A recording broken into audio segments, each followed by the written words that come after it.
Bienvenidos a Imagen Pública Televisión. Esta semana tenemos, a partir de este segundo que usted acaba de sintonizarnos, un programa exquisito. El equipo de Enfrentados Televisión y Radio está con nosotros para cuestionar, para entrevistar, para interrogar a un senador. ¿Es senador, compañero? Ex-senador. ¿Es senador? ¿De Barahona? ¿De allá, del sur profundo? La perla del sur. José del Castillo, un cuarto bate de la política dominicana, que hoy en esa silla estará con nosotros compartiendo en este programa. Pero además, Reina, ¿qué tenemos? Vamos a tener a Lisbeth, experta estética en la micropigmentación quirúrgica. Y en Imarcalogía voy a hablar de negociación Harvard, lápiz y papel, para que aprenda cómo negociar, pero en clásico del estilo. Ay, Maíta. Ay, esa gloria dominicana, esa locutora espectacular, esa actriz, nada más y nada menos que María Cristina Camilo será nuestra invitada. Pionera y centenaria, ¿eh? Bienvenidos, bienvenidas a Imagen Pública Televisión.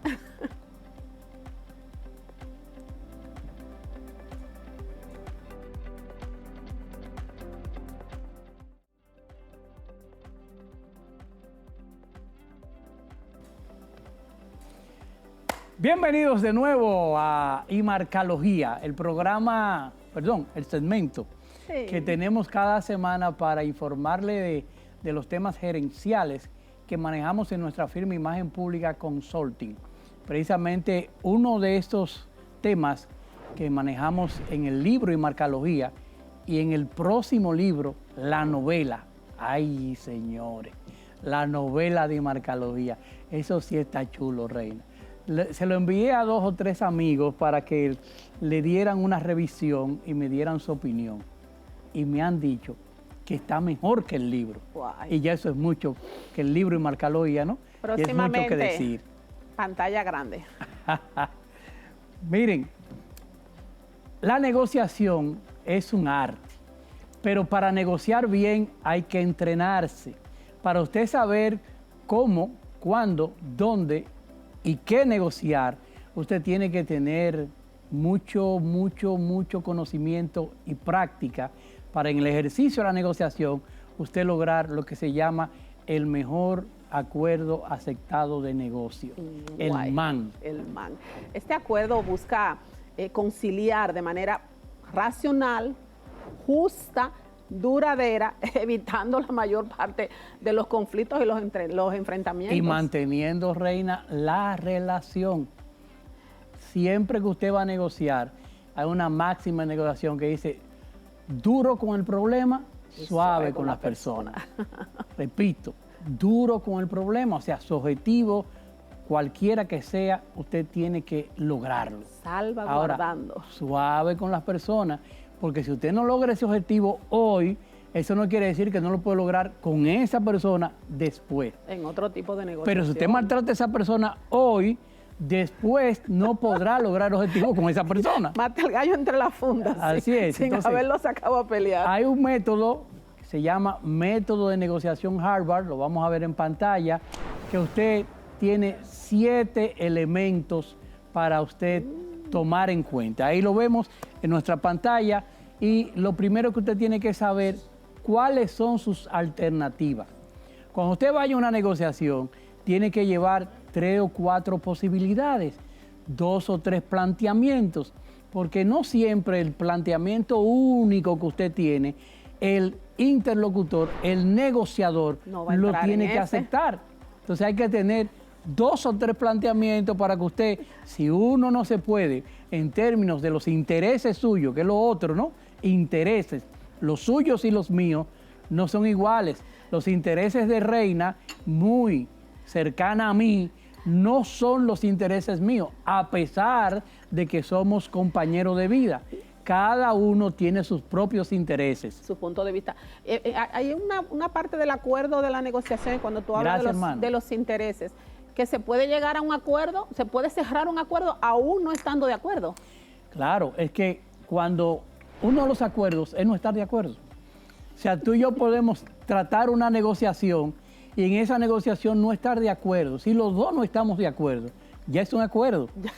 Y decimos, bueno, en este momento no te conviene a ti, no me conviene a mí, vamos a tratarlo más adelante, o en esta ocasión yo no puedo, o bajo esas condiciones yo no puedo, pero deja abierta la posibilidad de que con ese interlocutor tú puedas más adelante volver a retomar la negociación. ¿Por qué? Porque es probable que él no pueda ahora porque no tiene el dinero. Es probable que él no pueda ahora porque el plazo que le diste de entrega no le conviene. No le conviene no porque sea a largo plazo, sino a lo mejor tú solo quieres entregar ahora, pero lo que tú le vas a entregar ahora, él no tiene dónde guardarlo. Fíjate que no es dinero. O le pone corto plazo a mayores intereses. Fíjate que tiene que ver con la realidad de tu interlocutor. Y esos intereses llevan a posiciones. No siempre la posición mía y la posición de mi interlocutor son las mismas. Por eso, cuando tenemos intereses diferentes, tenemos posiciones diferentes. Y aquí un término valiosísimo de esas claves de la negociación Harvard, y es cómo tu propuesta puede ser integrada bajo los intereses de tu interlocutor y los tuyos. ¿Cómo podemos buscar lo que se llama un punto intermedio? Recuerda que el objetivo es lograr el objetivo. La negociación dice que lo primario en negociación es mantener la relación. Si tú ofendes a la persona, si tú lo menosprecias, si tú incluso le dices, no, es que esto entonces no era para ti, tú vas a lacerar su emoción.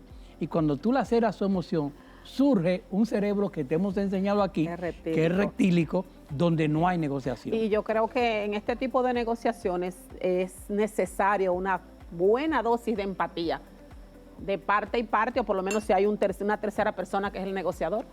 Y siempre es muy importante los criterios de legitimidad. Regularmente la gente dice, bueno, pero yo soy como los galleros de palabra. Señores, el tiempo de hoy es muy rápido. Y cuenta clara. La gente se puede hasta ir de repente, como se han muerto muchos amigos tuyos y míos, y más después de la pandemia. ¿Y quién sigue ese contrato después? Él te dio su palabra y él es un hombre de palabra y tú también. Pero ¿quién lo refrenda una vez él se va de esta tierra? Entonces, legitimizar el acuerdo de manera escrita, de manera un correo electrónico, un contrato, un acuerdo con notarios, con abogados, de la manera que quede escrito eso que ustedes acordaron, es importante. Pero la legitimización del acuerdo tiene que estar basado en los preceptos legales, los parámetros legales de tu país.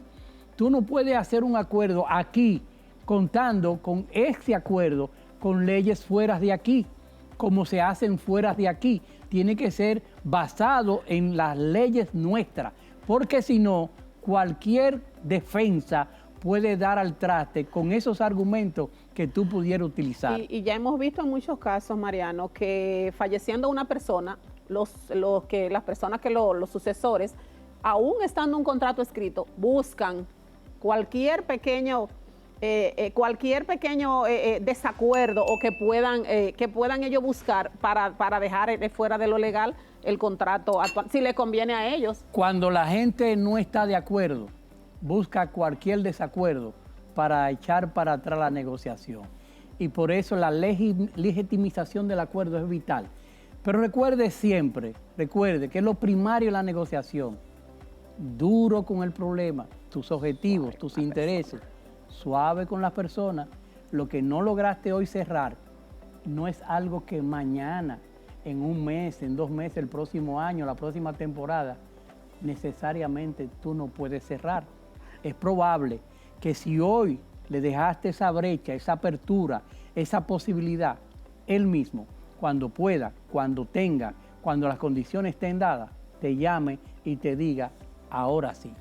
Mi mamá siempre decía que lo que no se hace en un año, se puede hacer en 1 año y 2 días. Continúe con Imagen Pública Televisión. Somos un programa para darte contenido y hacer que tu acervo cultural crezca. Continuamos.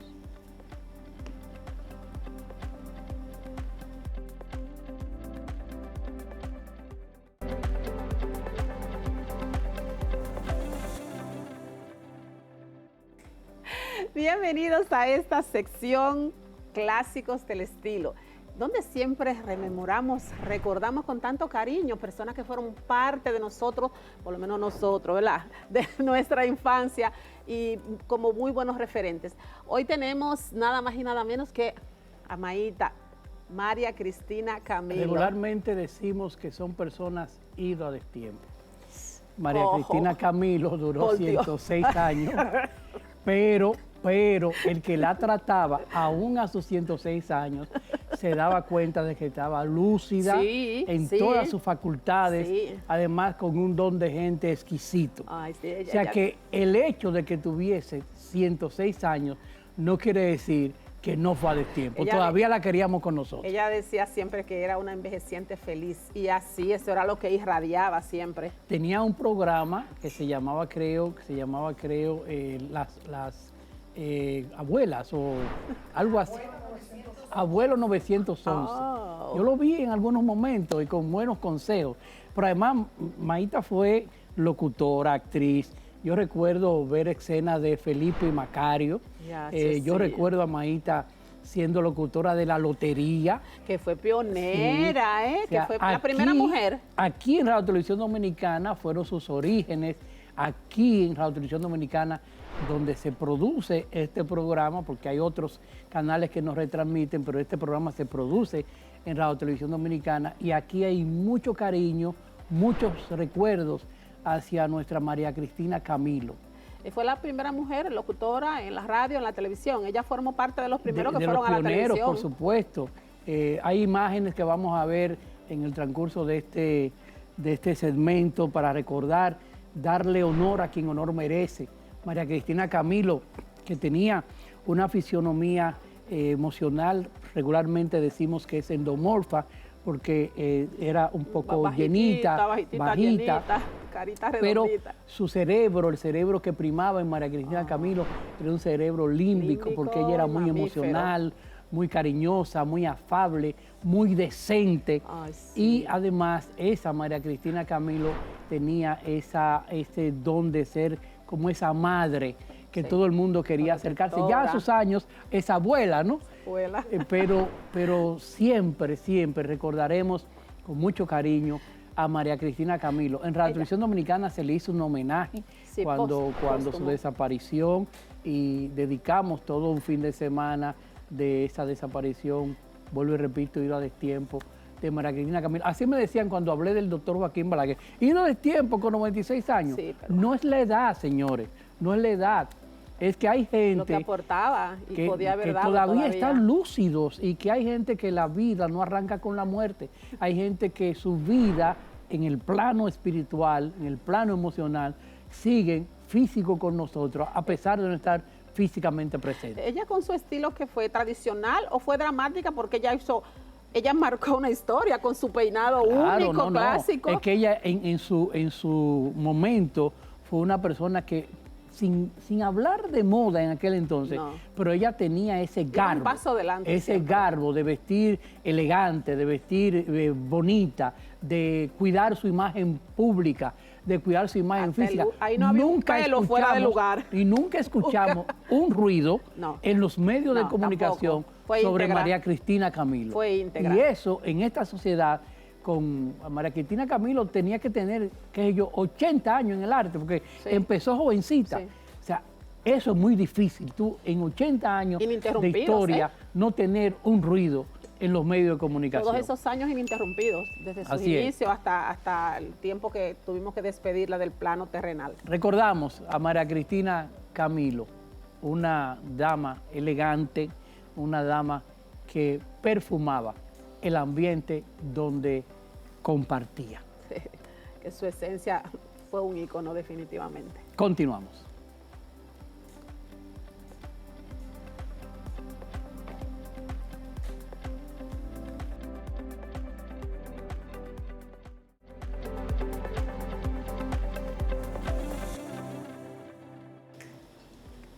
Bienvenidos a nuestra sección Porte, donde tratamos siempre de darle como una cátedra. Lo importante es que esta información que le dejamos siempre la usen como herramienta, porque generalmente son temas puntuales. Hoy vamos a tocar un tema que a mí me gusta mucho y que es algo preocupante, porque siempre, como cada punto que tocamos, es verdad que siempre digo que nada es al azar, todo tiene un porqué, y hoy vamos a hablar con una profesional de la micropigmentación, Lisbeth de la Cruz. Y hoy vamos a tratar el tema de las pigmentaciones, cejas, armonía, tipo de todo referente, y lo más importante, que es la parte que ella maneja muy bien, la micropigmentación quirúrgica. Bienvenida, Lisbeth, ¿cómo estás? Hola, mi amor, gracias, Reina, por la invitación. Muy bien, gracias. Lisbeth, el asunto de las cejas, yo siempre he dicho, todos hacen una técnica, mas no todos tienen el concepto, que es algo que me preocupa, la armonía al momento de elegir qué tipo de cejas. Vamos a hablarle un poquito a las personas. Bueno, el problema es que ahora todo el mundo quiere hacer cosas que no está preparado. Ay, porque la qué tendencia, susto. yo entiendo que todo el mundo quiere ser su propio jefe y todo eso, pero hay que especializarse, hay que estudiar mucho para no solamente la morfología del rostro, también en los colores, la pigmentología, todo eso es un conjunto que debe de usarse todo junto para hacer un trabajo excelente. ¿Qué tipo de puntos a tener en cuenta a la hora de elegir el diseño de las cejas? Bueno, primero el rostro, ¿entiende? Lo que le gusta al cliente, pero no solamente eso, sino también las nuevas tendencias, porque antes, tú sabes que en los tiempos de antes, las mujeres usaban las cejas que parecían 2 hilitos. Sí, los tiempos van cambiando. Entonces los tiempos van cambiando. Entonces, de acuerdo a lo que me diga el cliente, más o menos la clienta o el cliente, porque tengo muchos clientes Varones hemos masculinos. visto que también los hombres. De acuerdo a lo que me pida el cliente, entonces yo sé más o menos lo que va de acuerdo con su rostro. Lisbeth, ¿por qué vemos tantas cejas más allá del marco no es armonioso? ¿Por qué vemos tantas cejas que se despigmentan en colores indeseables? Bueno, ¿a qué obedece? El problema es usar tinta. Usted sabe que antes, cuando las cejas se ponían verde, morada con el tiempo, en los tiempos de nuestras tías, mamá, bueno, todavía lo siguen haciendo algunas personas que no son éticas, utilizaban tinta. Entonces, ya los tiempos cambiaron y ahora debemos de usar pigmentos orgánicos que no cambian el color, y eso es una de las variantes que tiene la micropigmentación. Vemos que mientras un profesional que usa un producto específico de alta calidad está batallando con tantos negocios que vienen ahora, que todo el mundo quiere poner un negocio y todo el mundo quiere la tarea, la guerra de los precios. ¿A qué obedece? ¿Qué marca la diferencia de precio? La calidad de los productos. Una tinta, por ejemplo, de hacer tatuaje negra, que la utilizan muchísimos micropigmentadores, cuesta 200 pesos. Mientras un potecito de 1 onza de pigmento orgánico, que es lo que trabajamos nosotros, cuesta $70. Wow. Ya tú sabes la diferencia. Y más allá de la herramienta, las agujas. Todo, las agujas, cambia la herramienta. No, todo, porque eso es de uso único. Todo lo que yo uso con un cliente se desecha. Solamente queda la máquina. Madre mía. Todo se desecha. Ahora vemos que también más allá de las cejas se están trabajando mucho los labios. Los labios también. Bueno, en nuestro país se trabaja más los labios no para darle color, porque normalmente el color es para los lugares donde hay personas caucásicas o muy blancas, que tienen los colores, los labios pálidos. ¿Y específicamente para? Aquí en el país nosotros trabajamos más lo que es aclarar los labios oscuros, por nuestra etnia, nuestro color y todo eso. Que es más fácil aquí, trabajar aquí los labios oscuros, que conseguirte una clienta muy blanca que tenga los labios pálidos. Sí, y el que no sabe, quiere agregarle color a un contorno de labio que ya es oscuro. Entonces lo pone más oscuro y ahí está el daño. Color sobre color, capa Exacto. sobre capa. Oscuridad, oscuridad. Yo he tenido clientas que van con los labios oscurísimos y me dicen, yo quiero los labios rojos. Pero es imposible, yo tengo que darte un tonito, aclararte primero la lámina labial para entonces trabajarle. ¿Qué tan sensible es trabajar el área de los ojos, Lisbeth? Bueno, tú sabes que es muy difícil, primero porque en la micropigmentación se debe de trabajar con anestesia tópica. Entonces, los ojos son un poquito delicados.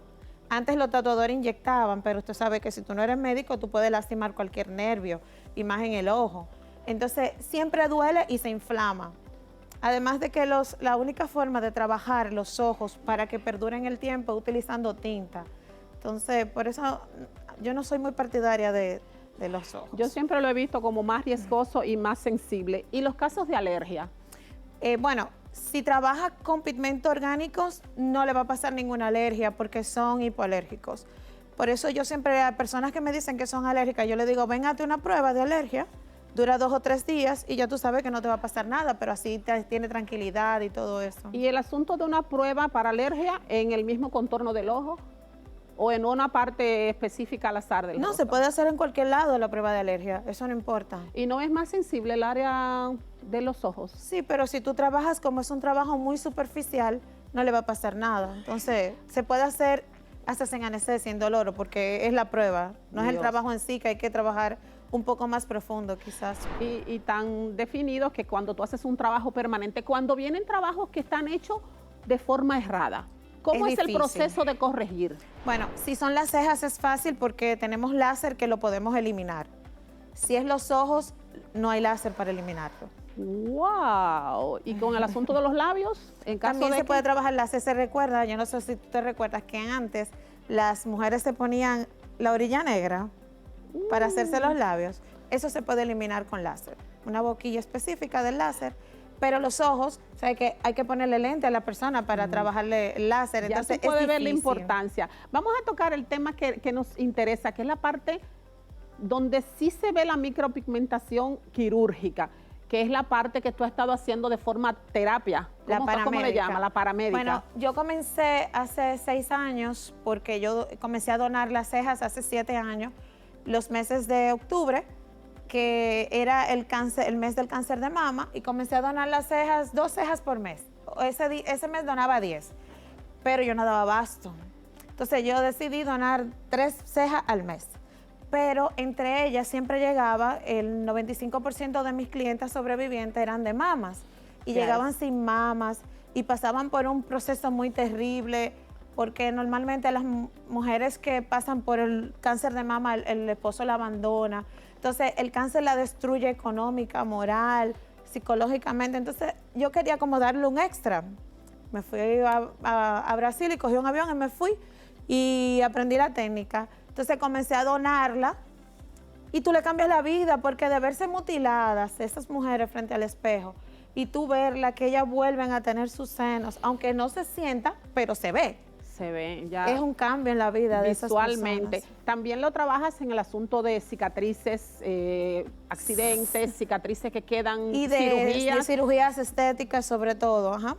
Tenemos también, trabajamos que lo que es la corrección de cicatrices con un camuflaje, color piel, y puede hasta un 95% disminuirse.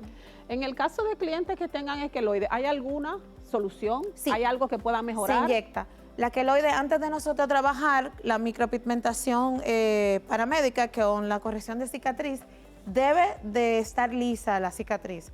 Debemos de inyectarle la queloide para que baje primero. ¿Y qué tiempo de duración tiene para que baje un queloide entre inyectar el queloide y que baje y que se haga el proceso de la Eso cicatriz? depende de qué tan elevado esté la queloide. Hay personas que con una sola inyección le basta, hay algunas que necesitan 4 o 5. Es decir, que antes veíamos personas que inclusive en las orejas se le hacían gotas gruesas con queloide. Es decir, que eso puede revertirse. Sí, claro, eso se inyecta. Que Es sumamente fácil. Que antes era para las personas era ya un caso perdido, era Era un como un caso trauma perdido, pero tener no. una cicatriz. Eso de queloide se ve en pieles caucásicas más oscuras. ¿Personas claras, blancas pueden hacer un queloide? ¿O Todas. tiene que ver orgánico? Todas, eso ya es la piel, eso sí, todas. Y es decir, que es al Eso azar. también, es que también hay cicatrices que son atróficas, entonces hay muchas veces puede ser que sea por el doctor, porque no le cosió bien, pero normalmente cualquier piel puede ser blanca, oscura, todas. No hay forma de predecir quién hace Prevenir, queloide. no. Hay personas que nunca han hecho queloide. Por ejemplo, yo he tenido clientes que tuvieron una cesárea y no hicieron queloide.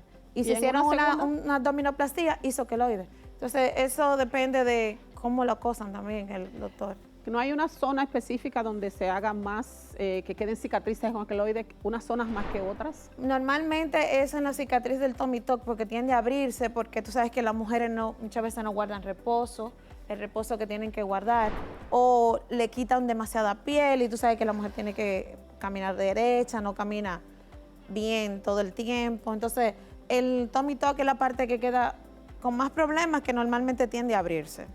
Entonces, lo bueno de esta información es saber que pensando con toda la información que tenemos, pensando antes, el durante y el después, las tres posiciones tienen mucho que ver para el resultado final. Claro, claro. Todos tenemos que contribuir. Desde usted, que se está invirtiendo el tiempo y dinero Y la en salud. hacerse una cirugía que corre un riesgo, porque toda cirugía tiene un riesgo. Entonces tome reposo, el tiempo que necesita. No se quiera ir a quitar la faja, a andar de una vez. Tome reposo. ¿Hay algún cliente, ya estamos terminando, algún cliente que tú puedas decir, por esta condición no hago este proceso? No. Es decir, que no hay una condición, alergia, algo así, algo predeterminado, no. No, bueno, es que cuando tú trabajas con productos buenos, tú no tienes ese problema. Bueno, lo importante es que la garantía es lo que predomina en utilizar un profesional, dinero, sí, porque eso tenemos que ver entre cuánto y cuánto oscila, porque ya yo quería cerrar, entre cuánto y cuánto oscila hacer un trabajo profesional. Pero, ¿cuál de todos? Garantizado. ¿Cuál de todos? Bueno, ¿El de la cicatriz o el de los senos? El de los el de senos, los- yo casi lo dono siempre. Bueno, las de escasos recursos los dono. Ay, pero en caso de cobrarlo sería un entre y entre. Por ejemplo, la reconstrucción de la areola, como 20,000. Y la corrección de la cicatriz con todos los láser, yo les regalo un láser CO2 De fraccionado. corrección. Sí, para que la cicatriz aclare más. Más. Más o menos 30,000, las 3 sesiones. Bueno, señores, por eso decían por ahí que yo creo que ya no hay mujeres feas, lo que hay es falta de cuarto. Yo creo, sí. Hay muchas herramientas, hay muchas formas. Lo importante es que tengas la información correcta, te pongas en manos de un profesional, guardes el reposo correspondiente y espere los tiempos reglamentarios para cicatrización. Exacto, 3 meses después de su cirugía, ya puede, si queda con alguna atrofia la cicatriz, podemos trabajarle. ¿Dónde podemos encontrarte? Aquí vamos a poner en pantalla, porque ella tiene su negocio aquí Y uno en Bávaro. y uno en Bávaro, Punta Cana. Entonces aquí le vamos a poner la información de Lisbeth para que si tiene necesidad Gracias. se dirija a un profesional competente. Lisbeth, muchísimas gracias. A ti por la Ha sido invitación un y al placer señor Mariano. tenerte en Imagen Pública. Siga con la programación que tenemos para usted de Imagen Pública Televisión.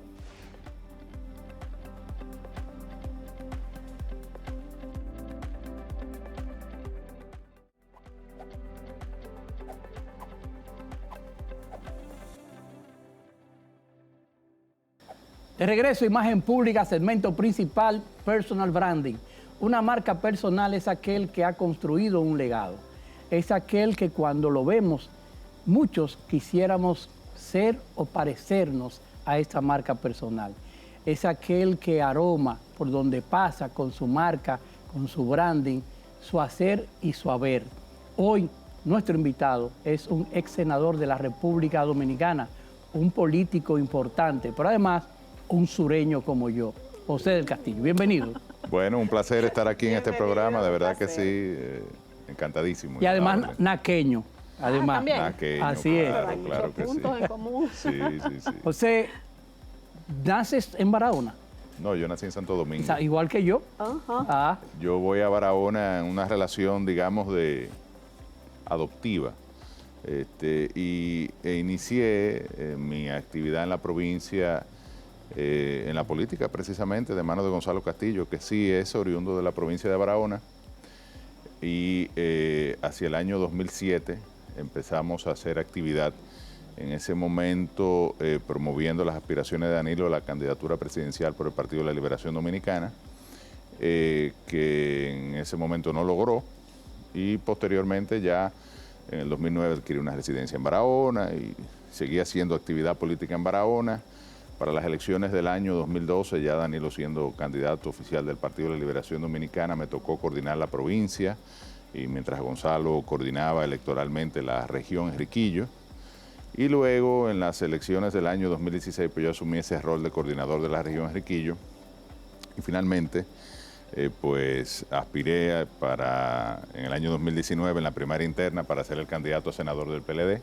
Logré el voto favorable de la mayoría de los compañeros de Barahona, y en las elecciones pues obtuve el triunfo en el año 2020, cosa que no pude lograr o repetir ahora en el proceso electoral del en año ese 24. proceso del 2020 fuiste de los pocos que en realidad el PLD sacó. el PLD obtuvo 6 senadores. Sin embargo, el mismo 16 de agosto perdió 3 de esos 6 que conformaron o se agregaron al bloque de senadores de la Fuerza del Pueblo. Entre ellos estuvo mi querido amigo, que fue el vocero Dionis Sánchez, el senador de San Juan, Félix Bautista, y el senador de San Pedro de Macorís, Franklin Peña. Y finalmente nos mantuvimos 3 en el bloque del Partido de la Liberación Dominicana.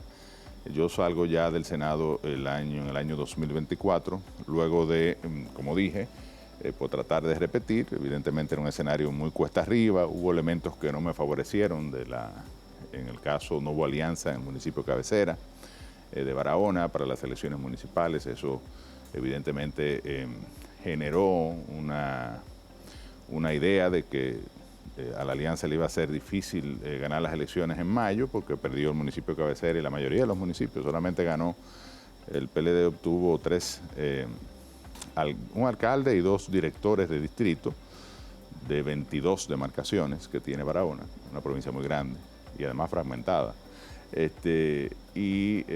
Pues no, la ola me llevó, como dicen por ahí, la ola del PRM en ese ¿Usted hizo momento. toda esa militancia en esa provincia sin vivir allí? Sin hacer entramos a un tema político. Una cosa es vivir, o sea, haber nacido, Sí, y otra cosa es oriundo. hacer vida. Así es. Yo he hecho mucha vida en Barahona, por supuesto que sí, tengo relaciones a todos los niveles, sociales, culturales.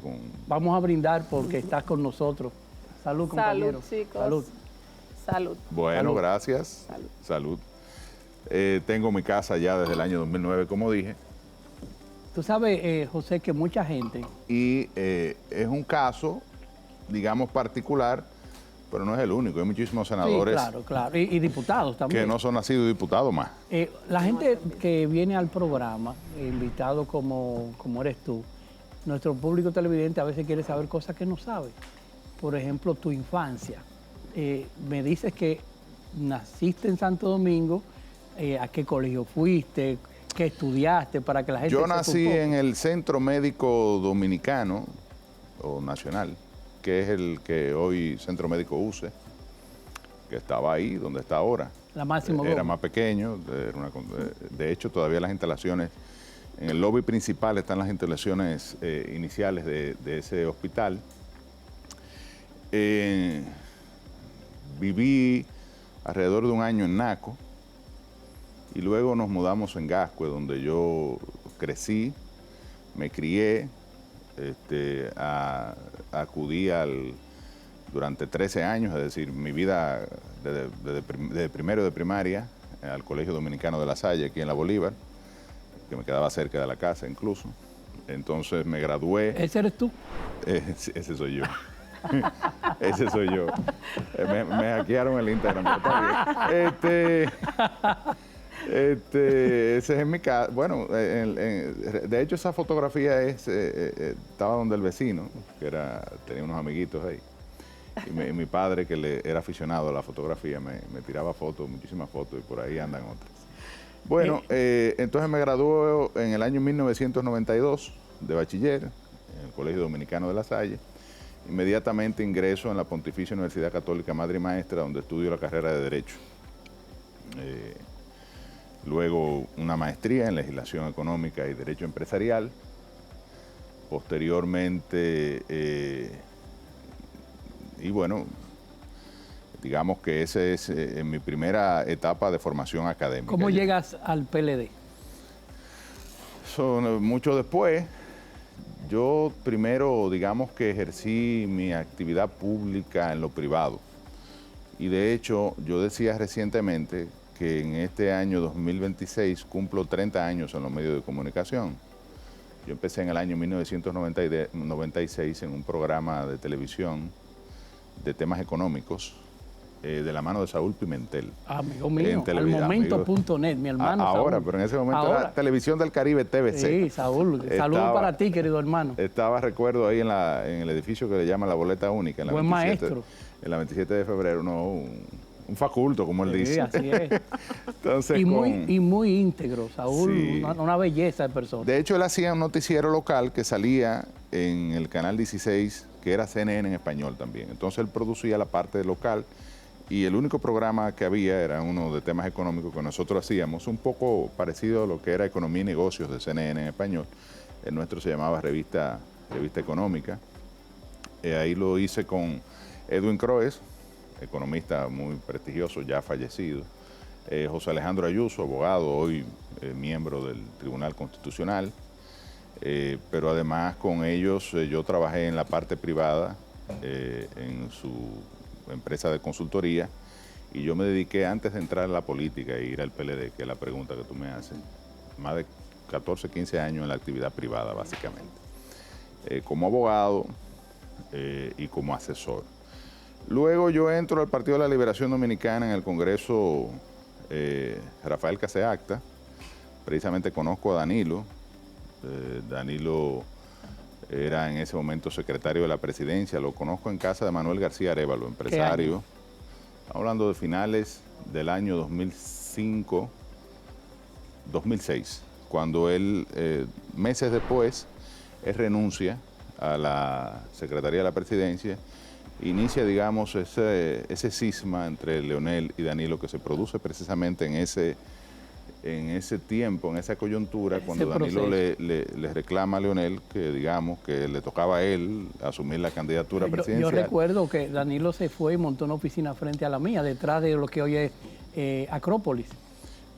Correcto, por ahí. Bueno, y también tenía la oficina, que era una oficina que le cedió Gonzalo,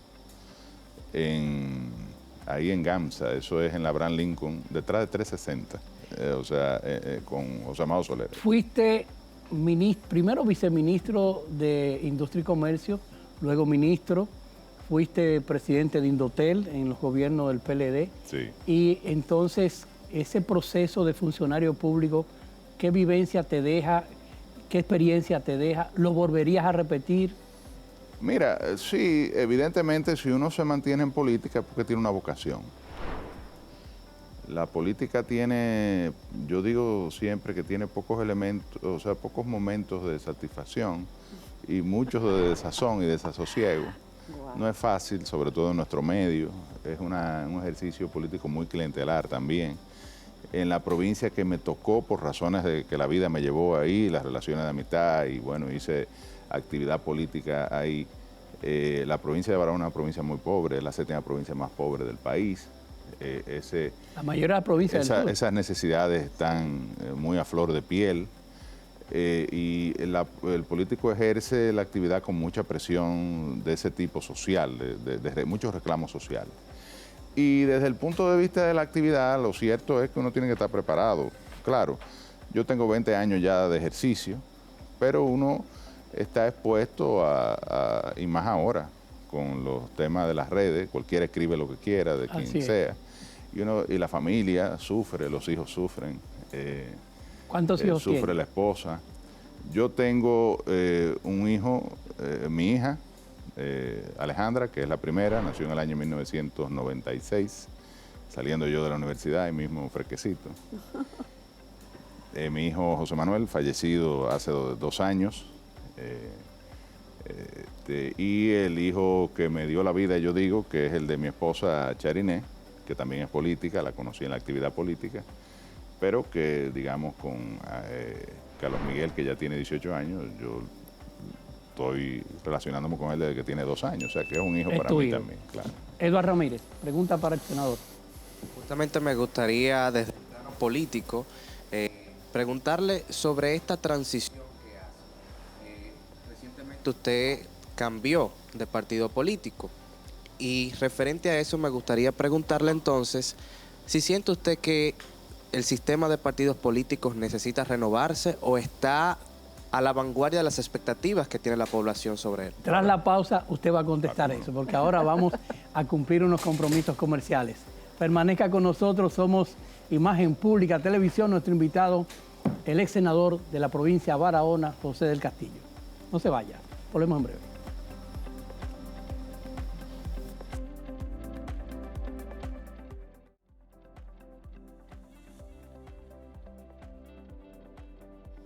de regreso a esta segunda parte de nuestro personal branding en este programa Imagen Pública Televisión.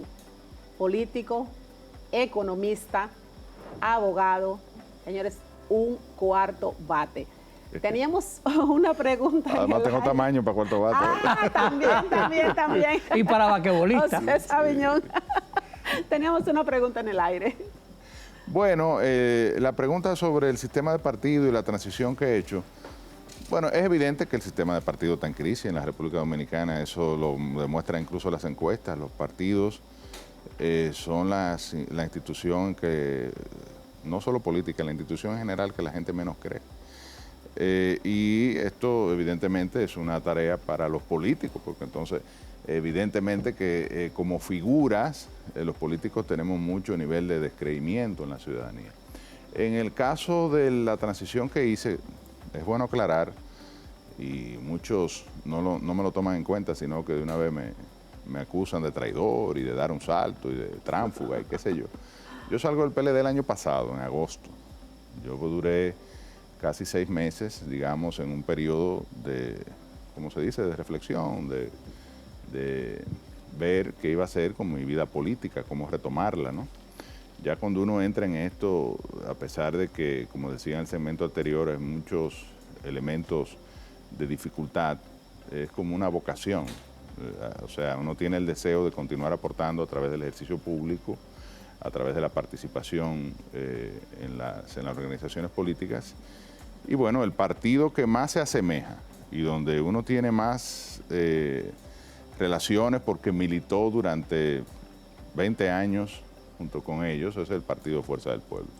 Ese conflicto entre Leonel y Danilo es un conflicto que no necesariamente permea en las estructuras de los militantes, en las estructuras de base, en las estructuras medias y en muchos de la cúpula que tienen relaciones con ambos liderazgos.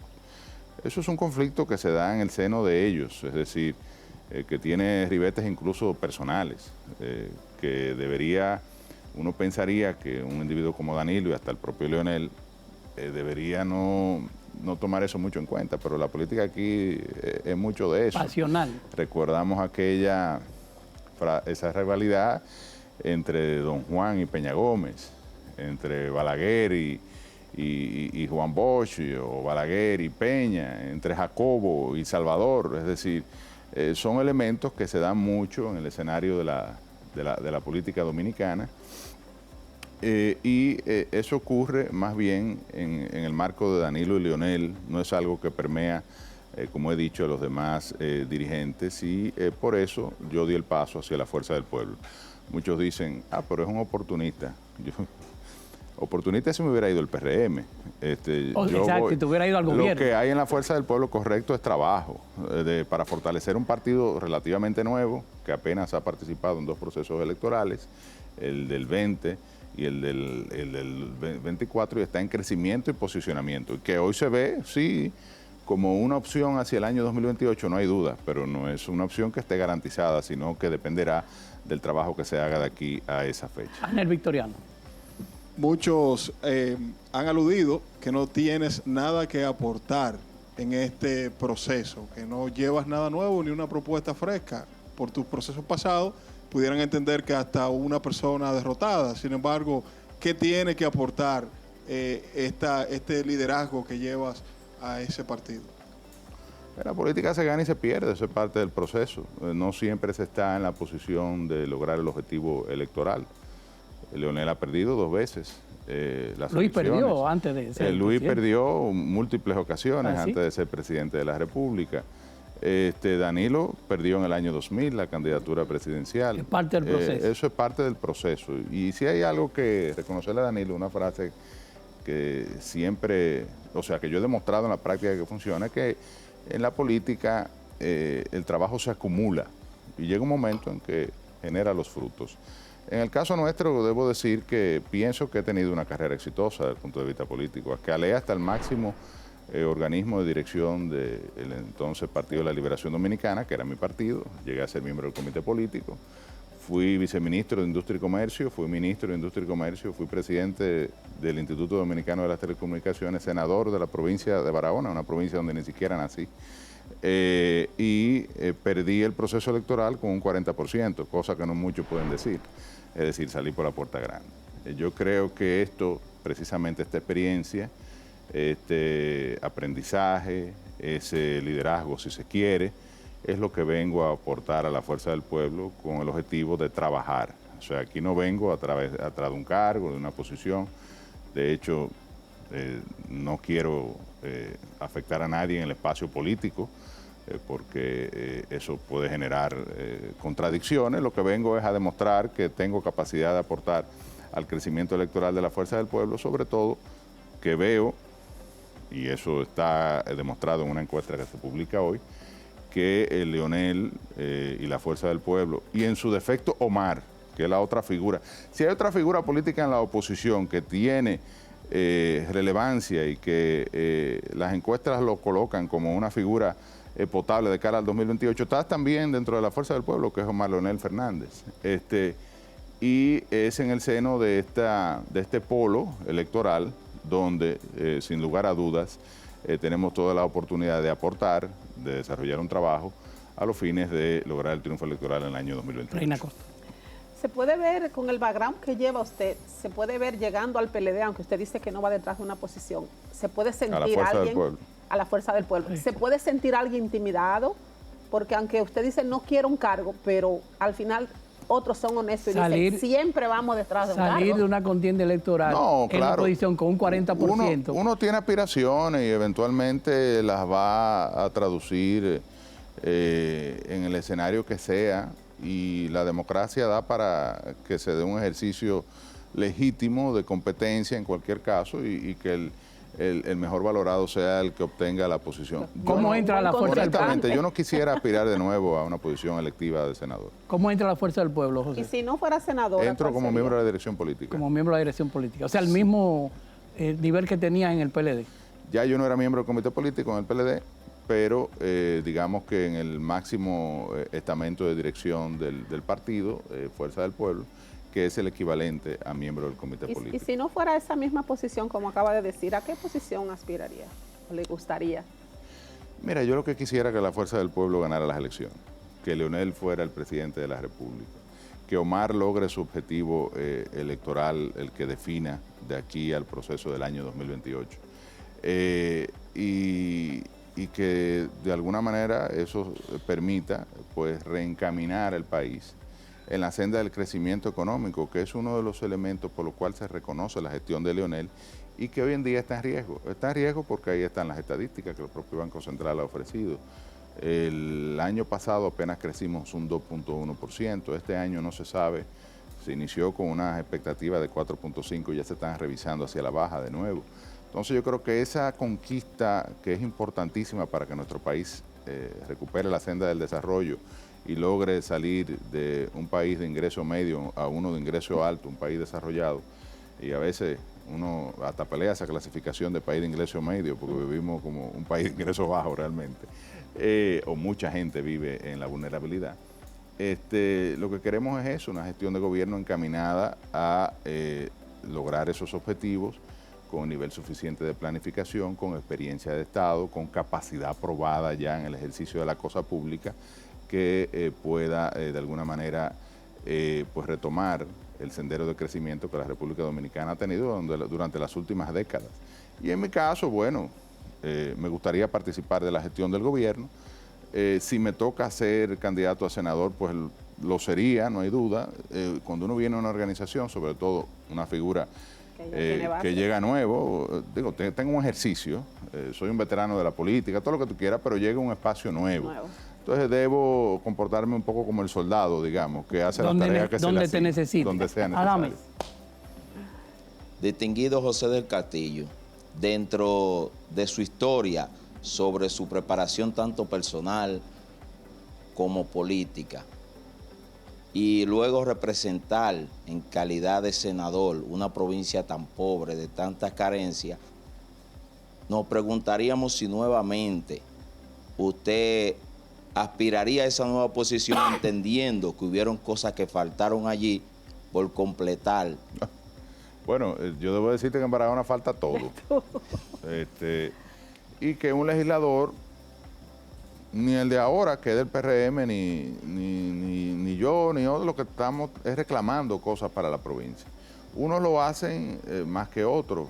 A veces uno entiende que el legislador de oposición es el que debe reclamar más fuertemente, más vehementemente, pero yo creo que no, que el que debe reclamar con más fuerza es el legislador oficialista, porque tiene la capacidad a través del gobierno que representa y del cual es aliado y que representa el partido que está en el poder, de lograr las soluciones para la provincia. Y yo creo que a veces tiene una visión errada de ponérsela fácil al gobierno, de no afectarlo en su imagen pública y demás, pero caramba, si usted está ahí en un rol no solo de legislador, de aprobar las leyes, de conocer las leyes y de participación en las comisiones, sino de fiscalizador, es decir, de velar porque el presupuesto se ejecute en las necesidades de la provincia, el que le corresponde a la provincia, pero además de representación, es decir, usted tiene la misión de representar los intereses de la gente que lo votó. Entonces yo creo que ese rol a veces se olvida cuando el legislador es oficialista. Yo a veces quisiera una democracia perfecta, donde la gente cogiera un presidente de un partido y en el Congreso, digamos que generara más balance y equilibrio, porque eso beneficia al pueblo, en el sentido de que hay un contrapeso. Claro, siempre importante para la democracia. Pero ¿qué es lo que se ha estilado? Bueno, que la gente vota por el presidente y le da mayoría en el Congreso, a veces una mayoría absolutísima, como ahora, que no genera en realidad un contrapeso. Si me toca aspirar de nuevo, aspiraré. Pero dije en el segmento, hace un momentico en la pregunta anterior, que no era mi prioridad. De verdad que yo creo que hay otros también que pueden asumir ese rol de representar la provincia de Barahona. Yo, digamos que agoté ese papel, ya para mí eso es una tarea ejecutada, concluida, y me vería más en un rol ejecutivo donde además uno puede generar, digamos, acciones más concretas en favor de la provincia y del país. José, muchas gracias por estar con nosotros. Gracias a usted, un verdadero placer. Queremos enviarte nuestro libro y marcarlo guía para que cuando tenga tiempo lo leas y me retroalimente, por favor. Claro que sí, cómo no. Gracias. Con un puro y un vinito. Con un cigarro bien de esos que nos fumamos en la fumada anaqueña. Claro que sí. Saludo a nuestros hermanos de la fumada anaqueña del Clunaco, que siempre ven imagen pública. Cómo no. Nosotros y ustedes nos conectaremos en una próxima entrega. Vamos a brindar para despedir, como siempre. Cuídese, mímase, apapáchese. Usted es la persona más importante del planeta. Salud. Salud. Hasta la próxima.